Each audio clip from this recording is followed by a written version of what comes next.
Once upon a time, in a land of rolling hills and rivers that shone like silver, there stood a mighty kingdom. Its walls rose high, built of stone that seemed to touch the clouds, and its gates gleamed with iron polished by the hands of countless blacksmiths. At the heart of this kingdom was a palace so grand that travelers whispered of it for many miles. Its roofs glittered with golden tiles, its gardens overflowed with fragrant flowers, and its halls echoed with the laughter of nobles and the music of flutes.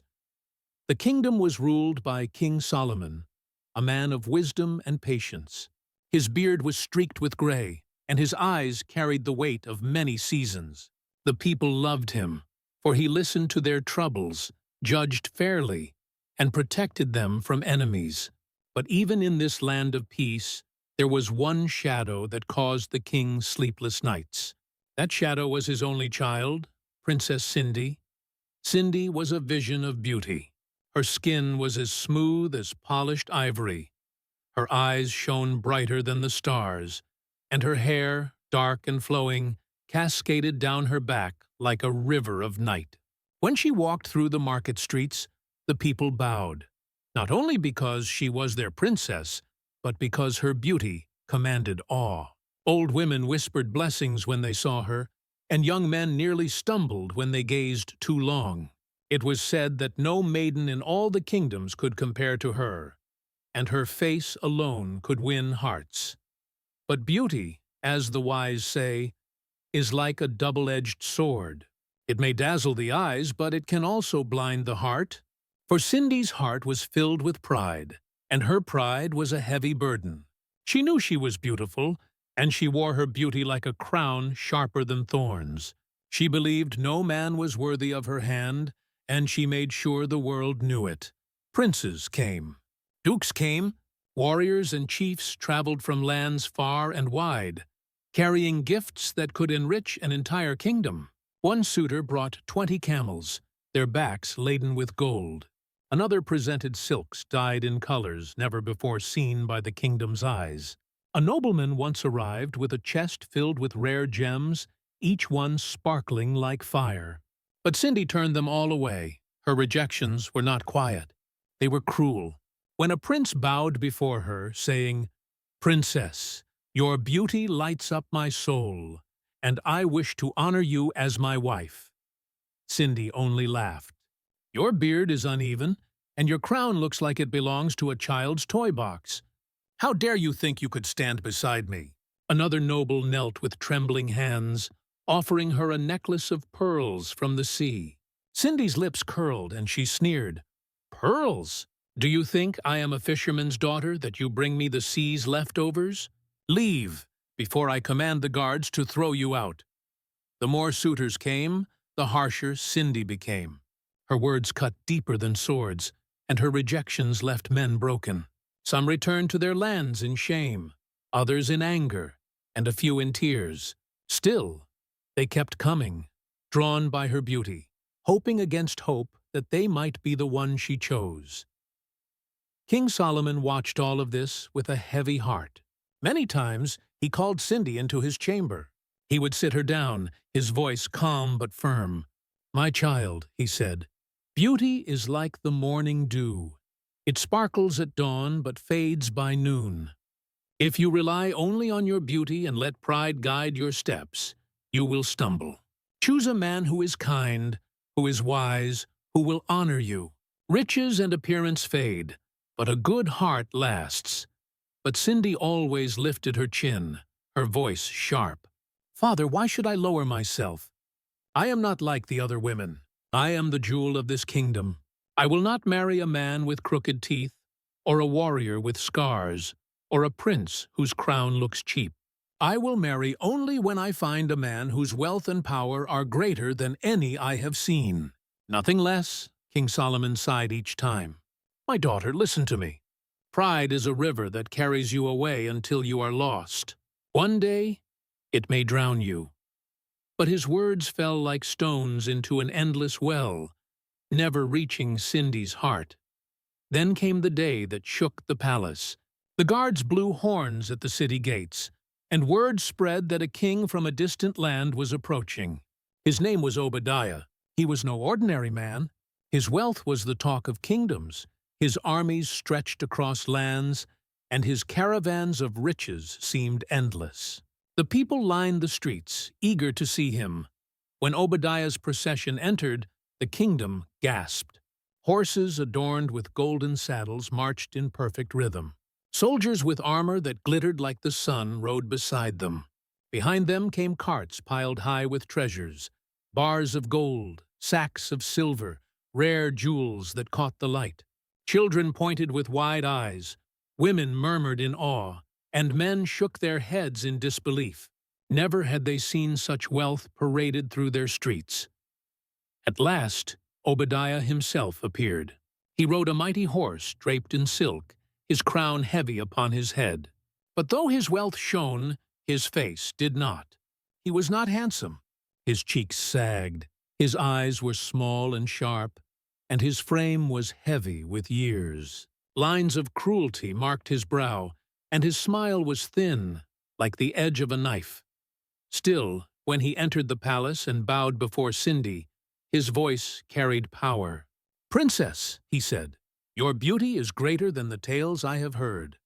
I come with wealth, with armies, with power enough to make your kingdom rise even higher. Be my wife, and all this shall be yours." The court fell silent. Even King Solomon sat still, waiting for his daughter's response. Surely, they thought, Cindy would accept this time, for Obadiah's wealth could rival the gods themselves. But Cindy's lips curled. Her laughter rang out, sharp and cruel. She looked Obadiah up and down, her voice cutting through the hall. "You? You are old, with a face like wrinkled leather. You already have 3 wives. Do you think I will be your 4th, hidden like a shadow? Your wealth may shine, but you yourself are nothing but an old crow trying to sing like a nightingale. I would sooner marry a beggar than share your bed." Gasps echoed through the hall. The nobles stared in horror, the servants trembled, and even King Solomon closed his eyes in shame. Obadiah's face hardened, though he forced a smile. He bowed stiffly and said, "One day, princess, you will remember these words." With that, he turned and left, his soldiers following, his treasures rolling back through the streets. The kingdom buzzed with whispers. Some said Cindy was brave, others said she was foolish, but all agreed she had made a dangerous enemy. Weeks passed, but Cindy's pride still burned. The memory of Obadiah's sharp eyes haunted her, not because she regretted her insult, but because she could not bear the thought that he might have mocked her in return. And soon, rumors reached her ears, rumors that Obadiah had spoken of her in his kingdom, calling her spoiled, arrogant, and foolish. Cindy's pride flared like fire. She stormed into her father's chambers, her golden bracelets clattering with each step. "Father," she cried, "summon Obadiah. I will marry him." King Solomon's eyes widened in shock. "Marry him? Child, have you forgotten your own words?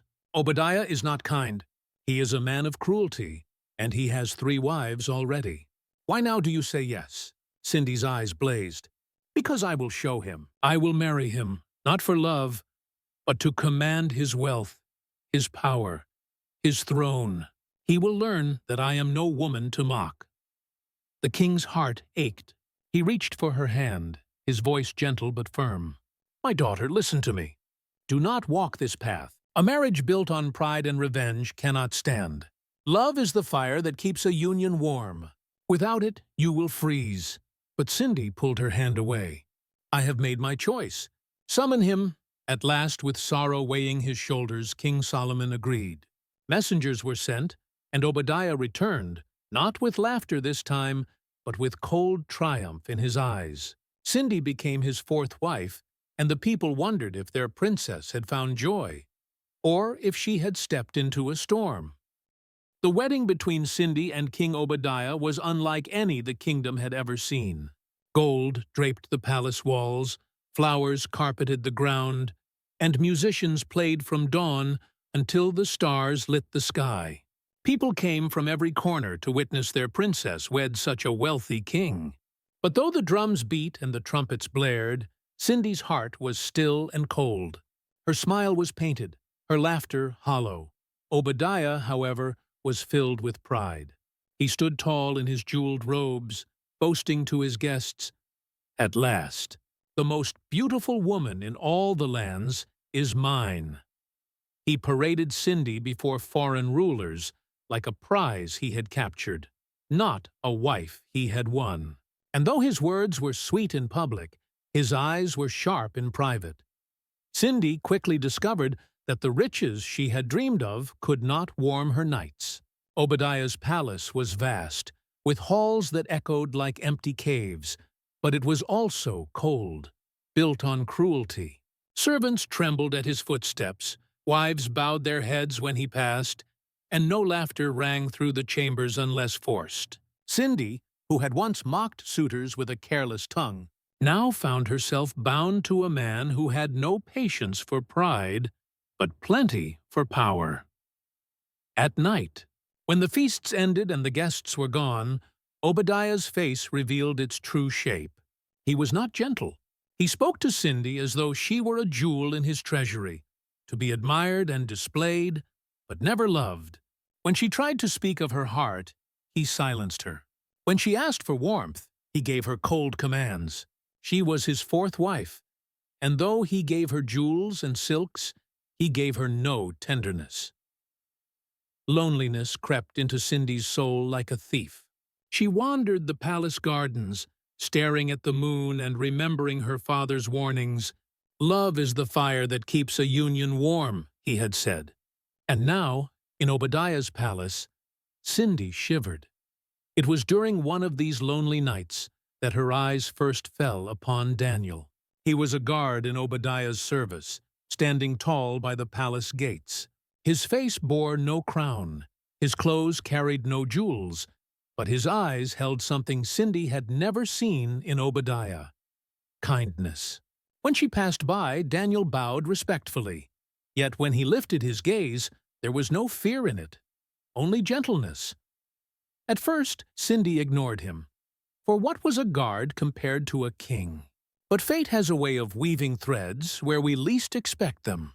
One evening, as she sat in the garden alone, her tears hidden by the shadows, Daniel approached quietly. He knelt a distance away and said softly, "Forgive me, my lady, but tears do not belong on your face. They dim the light the world longs to see." Cindy lifted her eyes, startled. No one had dared speak to her so tenderly, not even in her father's palace. For a moment, she said nothing, her pride wrestling with her loneliness. Then, against the walls she had built around her heart, a crack appeared. She whispered, "What do you know of a caged bird, guard? The world may admire its feathers, but it still beats its wings against the bars." Daniel's gaze softened. Even a caged bird can sing. And sometimes, the song is heard by one who understands. From that night, something unspoken began between them. At first it was only glances. Then it became brief words in passing, a smile hidden behind silence. Slowly, like a fire kindled from dry wood, their bond grew. Weeks turned into months, and Cindy found herself seeking Daniel's presence. In the marketplace, she noticed the way he helped old women carry baskets. In the palace, she saw how he treated even the lowest servant with respect. He was strong, yet gentle, brave, yet humble. Qualities she had never valued before. But now, in the emptiness of her marriage, they shone brighter than gold. It was inevitable that their secret grew into something deeper. The palace gardens became their refuge. Beneath the tall palm trees and beside the fountains, their whispers mingled with the night air. Cindy laughed again, truly laughed, in Daniel's presence. He listened when she spoke, cherished her thoughts, and held her heart as if it were the most precious jewel in all the kingdoms. But love born in secret is always shadowed by danger. Cindy knew the risk. If Obadiah discovered even a trace of her feelings, death would be her punishment. And Daniel's too. Yet the heart is not a creature easily tamed. Against reason, against fear, she gave herself to Daniel, and their love became a flame too bright to hide. One morning, Cindy awoke with trembling hands and a racing heart. She knew. The signs were clear. She was with child. Her breath caught in her throat as she realized what this meant. The father was not Obadiah. It was Daniel. Fear seized her like a storm. Obadiah was ruthless. His punishments were swift and merciless. If he learned the truth, both she and Daniel would die. But fate twisted in an unexpected way. For Obadiah, though a man of wealth and armies, carried a secret weakness. His 3 wives had never given him a child. Whispers in the palace suggested what no one dared speak aloud, that Obadiah was barren. His throne stood without an heir, and his bloodline risked ending with him. So when Cindy's belly began to swell, the palace erupted with joy. Servants danced, musicians played, and the people celebrated. "At last," they cried, "the king shall have an heir." Obadiah's pride soared higher than the palace towers. He held Cindy before the people, declaring, "Behold, the jewel of my crown. She carries the future of my throne." He guarded her fiercely, parading her beauty and her pregnancy as a sign of his strength. Cindy smiled in public, her hand resting on her growing belly, but inside her heart pounded with fear. Each time Obadiah touched her shoulder proudly, she wondered if he would one day discover the truth, that the child was not his, but Daniel's. Daniel, too, carried the weight of the secret. He continued his duties as a guard, his face calm, but each time he passed Cindy, his eyes lingered on her belly, his heart swelling with both pride and dread. He longed to claim his child, to hold Cindy openly, but he knew the danger was too great. The months dragged on, heavy with silence and fear. Cindy's pride, which once mocked princes and kings, now bowed under the weight of her secret. She remembered her father's words. "Pride is a river that carries you away until you are lost." And truly, she felt lost, trapped between a tyrant's pride and a love she could not reveal. Yet destiny has a way of uncovering what we most wish to hide. For secrets, no matter how carefully buried, grow restless. They stir, they whisper, and in time, they break free. One night, as the wind rattled the palace windows and the torches burned low, 2 guards whispered near the gates. They spoke of Cindy, of Daniel, of the way their eyes lingered too long. "Do you not see?" one said. "The child she carries bears no resemblance to the king. Have you not noticed how Daniel looks at her? There is truth hidden here, and one day it will destroy us all." Neither man knew that a shadow lurked nearby. A servant, loyal to Obadiah, overheard their whispers. His eyes widened, his breath caught, and without delay, he ran to the king. Obadiah listened in silence as the servant spoke. His face, once swollen with pride, grew dark as storm clouds. His jaw tightened and his fists clenched. When the servant finished, Obadiah rose slowly, his voice trembling not with weakness, but with rage. "Bring Daniel to me." The palace stirred that night like a hive disturbed. Guards searched for Daniel, their armor clanging, their voices sharp.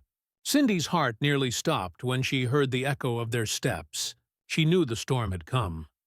But when Daniel was brought before Obadiah, something neither the king nor the court expected was revealed. For Daniel did not come trembling. He did not fall to his knees, begging for mercy. He came standing tall, his eyes steady, his presence commanding. And as he stood before the tyrant king, truth, long hidden in shadow, began to rise into the light. The days grew longer in the kingdom of Obadiah, and whispers never ceased in the halls of the palace. Though the king walked with a heavy step, full of suspicion that something was amiss in his household, he could not bring himself to confront the queen directly. Pride chained his tongue, and fear of humiliation pressed down on his chest. For a man who had conquered lands and subdued nations, it was a strange and bitter weakness. Yet, the thought of losing face before his people, of being mocked for having a wife unfaithful to him, tied his hands and blinded his eyes. Cindy, meanwhile, carried herself with practiced calm. Her face was still radiant, her smile sharp enough to charm, and her words clever enough to silence any doubt. She soothed the king with gentle tones, praised him in public, and bowed in reverence as if no other man held her heart. But in the quiet hours, when the palace fell silent and torches burned low, her heart throbbed with Daniel's memory. The flame between them refused to die. It burned hotter, even in secrecy, and fate waited only for the right moment to uncover all. The child grew in her womb, and soon it was undeniable. The midwives whispered to one another behind closed doors. They knew the king could not father children.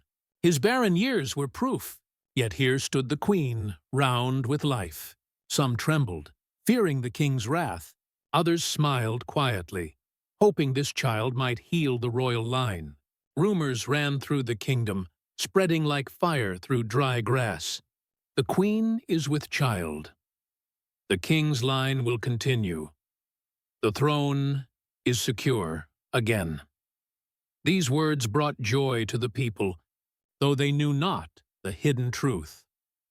One evening, Obadiah called his advisers together. His face was stern, but his voice was heavy with something close to relief. "The gods have favored me," he declared. "Though men whispered against me, though time has aged me, the heavens have chosen to open the womb of my beloved wife. My enemies will no longer mock me. My line will continue. Let the people celebrate. Let the drums sound and the dancers rise, for a prince or princess comes to my house." The court erupted with cheer. Hands clapped, drums rolled, and messengers ran through the streets. The people poured wine into their cups, singing songs of joy, believing the gods had smiled again upon their king. But Cindy's heart beat like a trapped bird. She smiled for the court, bowed for the people, but deep inside she felt the walls of deception closing around her. The king's words dug deep into her soul. He believed the child his own. He shouted it from rooftops, while the real father hid in silence. What would happen if the truth broke loose? Could Daniel survive the storm? Could she? As the months passed, Daniel's restlessness grew. He could not bear to walk the palace grounds, seeing Cindy from afar, watching her belly swell, and pretending no tie bound them. At night, he trained harder than ever with the guards. His sword struck faster, his arms grew stronger, and his spirit burned hotter. He dreamed of battles, of liberation, of a day when truth would rise like the sun. The guards respected him, not knowing the fire that fed his strength. They saw in him a natural leader, bold and fearless, a man born for more than the post he held. One night, as Daniel sharpened his blade under the moonlight, an old man approached him quietly. The man was bent with age, his beard white as cotton, his eyes sharp and knowing. He had served the kingdom long before Obadiah's reign, and many believed he carried secrets too heavy for mortal shoulders. He spoke softly. "Daniel, do you know who you are?" Daniel looked up, startled. "I am a guard." "Nothing more." The old man shook his head slowly. "No, you are far more. You are the blood of kings, though you live in shadow. You are the true heir of this land. Obadiah sits on a throne that is not his, and fate has placed you here to reclaim it." Daniel froze, his hand tightening around his sword. His heart thundered in his chest. "What do you mean?" The old man's eyes glistened. Before Obadiah rose, another king ruled, a just and noble one. He was betrayed, slain, his family scattered. You, young Daniel, are the seed of that king. Hidden, protected, raised in secret. You were placed here for this moment.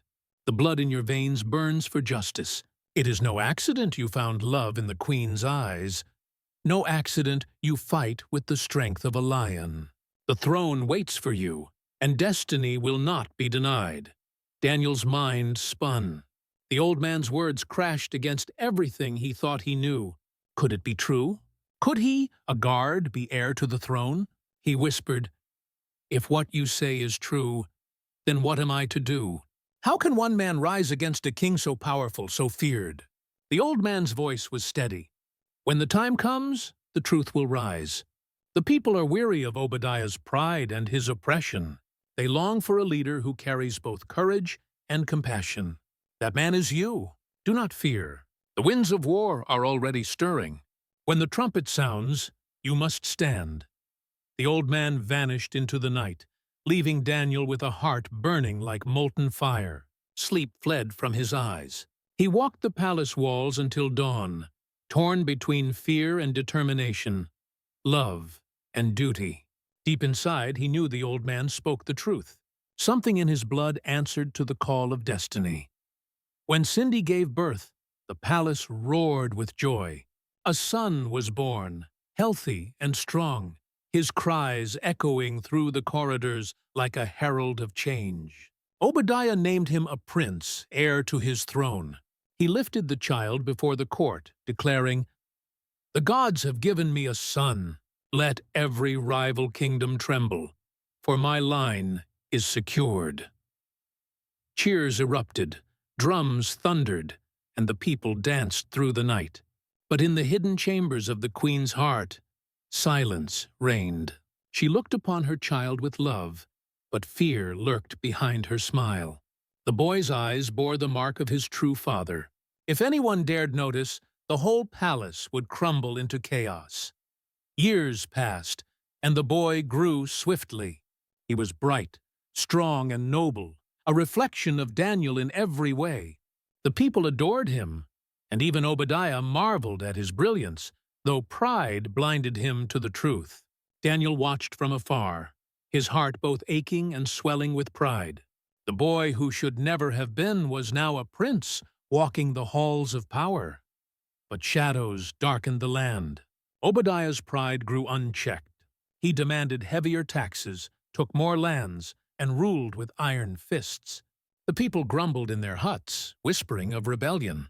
Neighboring kingdoms, tired of his arrogance, began to sharpen their swords, waiting for the right moment to strike. Clouds of war gathered, heavy and dark, while within the palace the seeds of truth and destiny pressed harder to break free. Then came the day when the storm broke. A neighboring kingdom, long oppressed by Obadiah's greed, rose in defiance. Their soldiers marched to the borders, their banners waving, their drums echoing. Messengers rushed into the palace, crying, "War has come! The enemy stands at our gates." Obadiah swelled with rage. "Let them come! I will crush them as I have crushed others. My strength has not faded. My enemies will know fear." He called his generals, gathered his armies, and prepared for battle.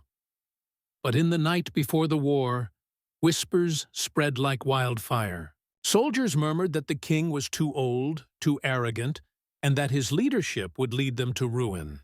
Their eyes turned, one by one, to Daniel, the fearless guard who fought beside them, who led drills with courage, who spoke to them not as slaves, but as brothers.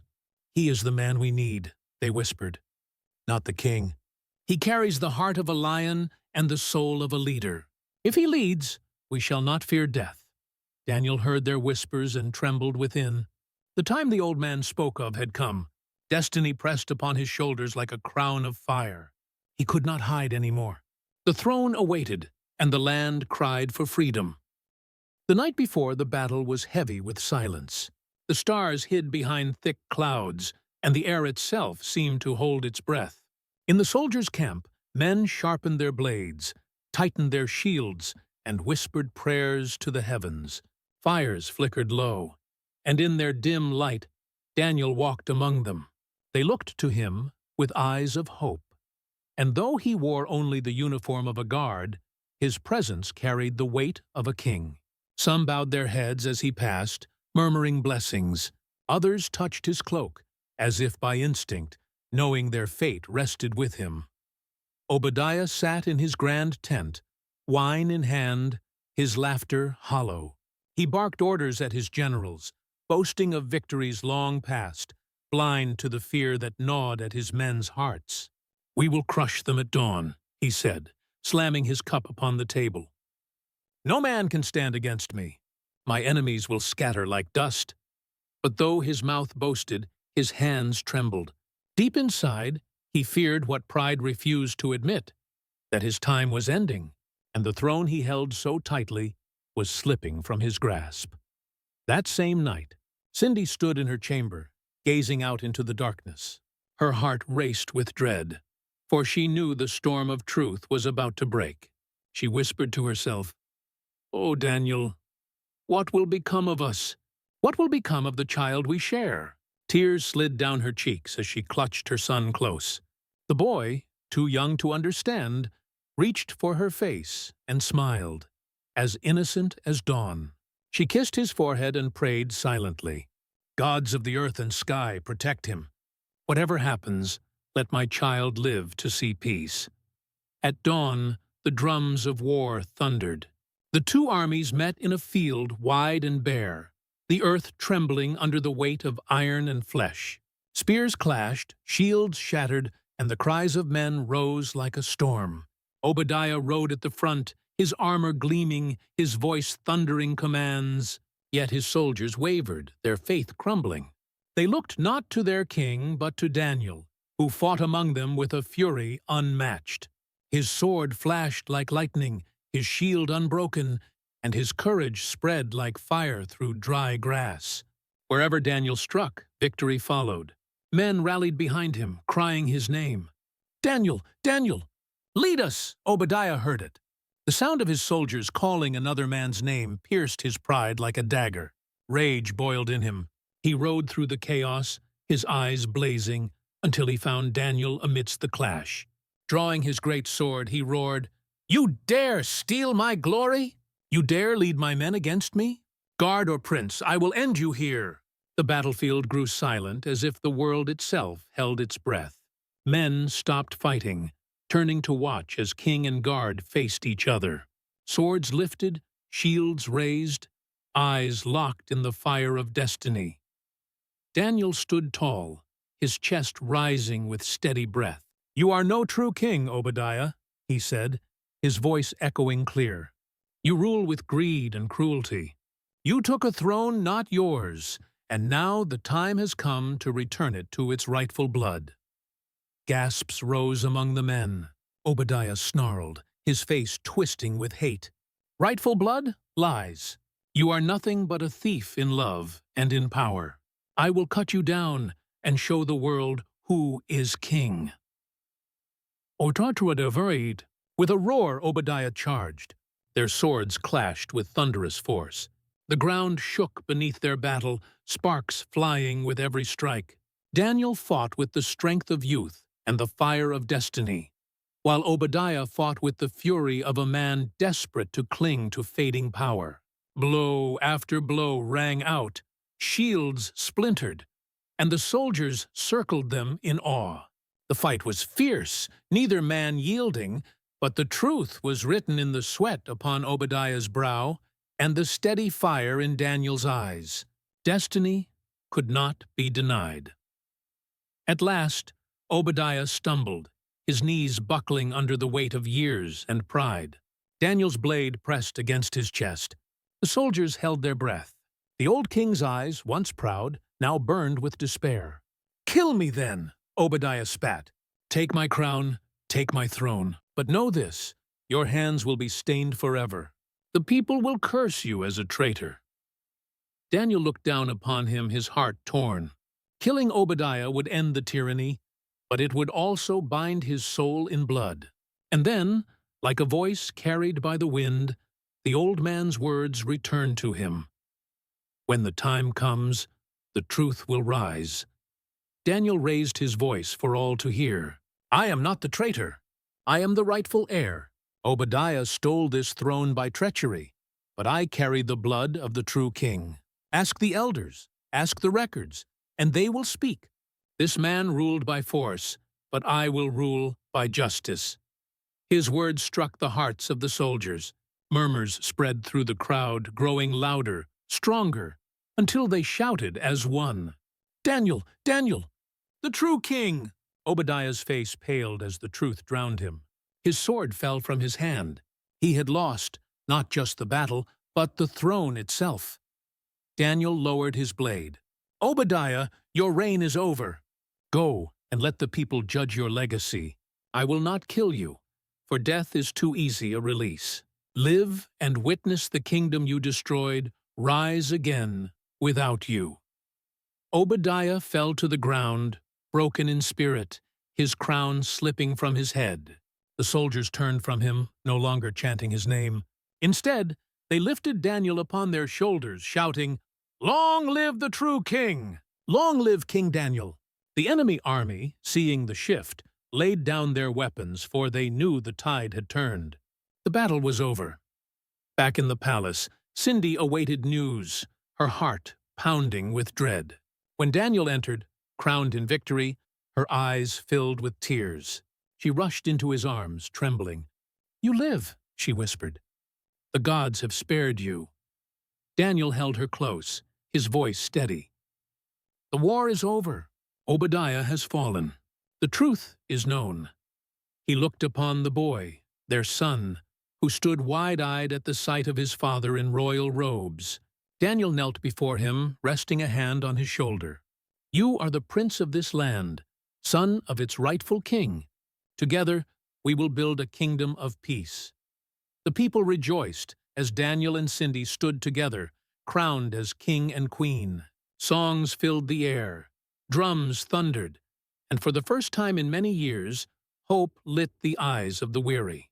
Daniel ruled with justice, guided by compassion, while Cindy, humbled by her journey, became a queen who knew both pride and mercy. Together, they healed the wounds of the past, raising their son to walk in truth. And so the tale of the arrogant princess and the usurper king came to its end. Not with sorrow, but with restoration. A guard revealed as a king, a queen who learned humility, and a kingdom reborn in justice. The story lived on in the mouths of the people, told by firesides and marketplaces so that all would remember. Pride may rise, but truth will always claim its place. And if you have listened to this tale until the very end, dear one, do not let the story pass like the wind.